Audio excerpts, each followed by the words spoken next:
Mauricio, ¿qué opina de esta definición de filosofía que me encontré? Filosofía es pensar fuerte, ¿vale? Pero en ese caso entonces no hay carrera de filosofía y no hay filósofos profesionales. Es lo que yo siempre he dicho. Mira, cuando intenté, me lo propuse. Entonces bajé de YouTube como 18 o 20 definiciones de filosofía distintas, dadas por filósofos, no por responsables como yo. Todas distintas. Todas, pero radicalmente distintas.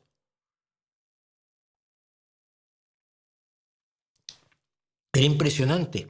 Es como si hablaran como los 6 hombres sabios y el elefante, ¿se acuerdan?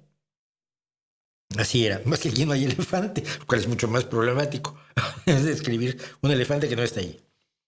Yo escribí alguna vez también el cuento donde eran 6 científicos que exploraban al elefante igual que los 6 hombres sabios, pero como aplicaban los métodos de la ciencia, entonces descubrían cómo era un elefante entre todos.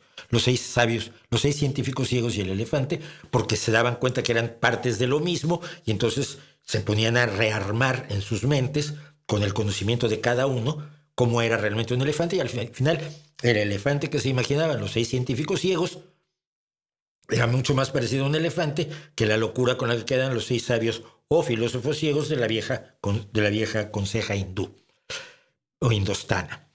Pero entonces yo dije, pues voy a hablar de la definición de filosofía en algún vídeo. ¿Cuál? Si son todas distintas. Y al final se cae en eso. Es que filosofía es pensar, pues está bien, entonces todos filosofamos, pero eso no es una profesión, ni es una carrera que se estudia en la universidad, ni hay que gastar dinero público en esas tonterías.